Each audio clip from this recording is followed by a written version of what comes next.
Alright, what's going on, guys? Hope y'all are doing well. So, Season 5 Reloaded just came out for Cold War Zombies, and we're going to be taking a look at literally everything that's new that came with the game. We'll be taking a look at the new Outbreak map, Armada, and some of the, honestly, kind of weird changes that were made that went really under the radar. A variety of quality of life changes were made across the board, not only in Outbreak, but also in Zombies, and just a ton of crazy new features, including the Rampage Inducer round-based maps, which we are going to look at. So basically, we're going to take a look at everything that came in this update today and really see what it's all about. But as always, if you guys do enjoy the video, then make sure to drop a like. It goes a long way helping out the channel and be very much appreciated. And if you happen to be brand new around here, don't forget to subscribe for more Zombies content, not only for Cold War, but Vanguard coming up very soon. Lastly, I do want to say my brand new merch is available now. The temperature's starting to drop and hoodie season is coming around. This merch has been a long time in the works, and I really hope you guys at least enjoy the design. If you want to consider picking one up, the link to that is in the description. If you end up getting some merch, please do let me know either in the comment section or on Twitter so that I can thank you for it. But they're great quality hoodies, and I absolutely love them, so I hope you guys do as well. Go check them out, links in the description. But anyways,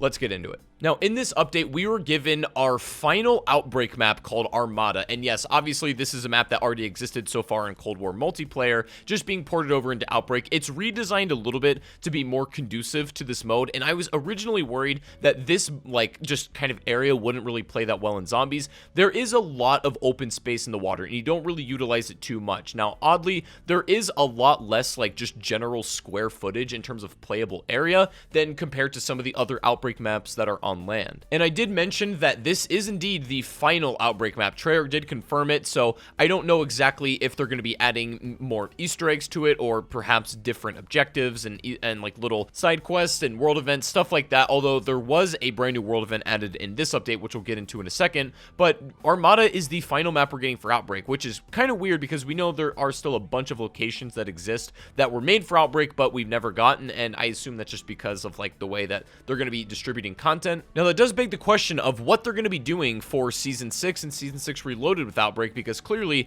this has been getting updated at least to some degree every single season, and we still have basically what you might say 2 more major updates to go after this. But we'll save that for another time. First, I want to talk about Armada. What I'm going to say is this map is quite odd compared to the other Outbreak maps, and just in terms of its like game flow and the way that some of the objectives play out on the map, it's definitely kind of bizarre. There is a lot of travel in between and across boats, and primarily you're going to be using like grapple hooks to get from place to place, but there also are like a ton of smaller boats on the sides of them that you can use to, you know, actually get out in the open water. Now, oddly enough, these zombies will not follow you at all into water. You're just going to get like meat thrown at you.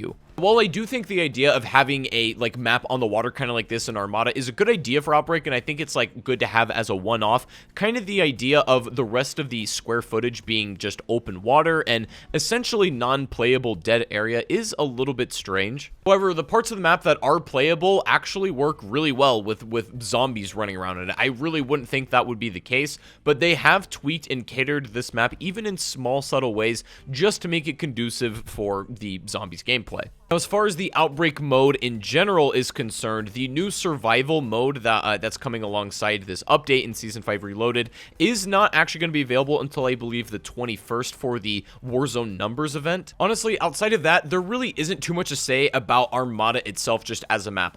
The locations for the monkeys and the projectors and all the stuff that you'll need for the Outbreak Easter eggs can be located on this map, and I make a point of that because Collateral, when it released in this mode, actually did not have those things on like its launch, which is kind of weird, but Armada thankfully does. One really cool thing I want to talk about with this map though, and more, I guess more generally the game itself, is the new world event called the Black Chest, and this is actually a lot more interesting than I expected it to be. I thought it was just going to be like fighting off a ton of enemies and then like getting a thing as a reward, but it turns out there's a little bit more to this event than meets the eye. Now, these can be found on your map at basically any point in the game and can even spawn in from region 1 if you're really lucky, and they just look like a regular box in terms of the orange world icon that you'll see on your map. I am going to strongly advise though, be prepared to do this. Even if it's on round 1 and you know it's pretty chilled out, you're not really too worried about the zombies, make sure that you're prepped for this thing because it's genuinely no joke, and depending on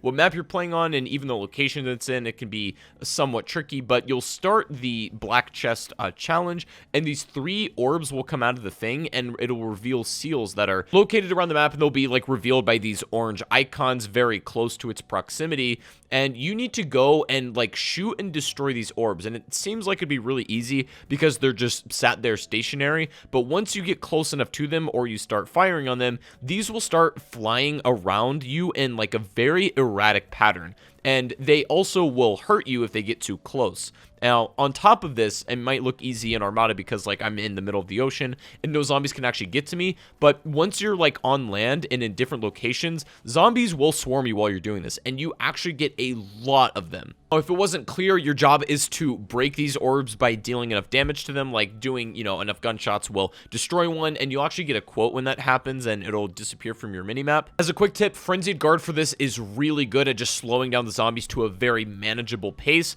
Ether Shroud is good just for keeping you hidden, especially maybe if you're playing with teammates. Now, I do believe this is on a time limit to some degree, but it's a pretty generous amount. It's actually a very generous amount of time. Like, I kind of messed around with the second one for a long time, and it didn't kick me out of it, but I assume there is some kind of expiration on this entire challenge, but I never ran into it, so I wouldn't worry about it too much, even if you're not the fastest. But you'll go and locate all three of these orbs and then break them, of course, and then once you break the third one, you'll be given the reward of that black chest. And what's really interesting is, I'm not sure if somebody at Treyarch has been watching my videos, but I do recall suggesting something almost exactly like this a couple of months ago, where there should be some kind of challenge of sorts or a world event that will grant you some of the items that are actually found in Onslaught, and these being like something the level 2 or level 3 armor vest that gives you, you know, that many pieces if you don't have any, and then also the golden or just regular chalices in general. But that's exactly what you get. But not only that, this black chest will open and you'll be given chalices as well as like tier 2 and tier 3 armor. If you're not aware, the chalices have 3 different rarities. Bronze being gives you tier 1 pack-a-punch, silver gives you tier 2, and then gold gives you tier 3, obviously. But something that's worth knowing, that ghost that comes out of the black box after you do it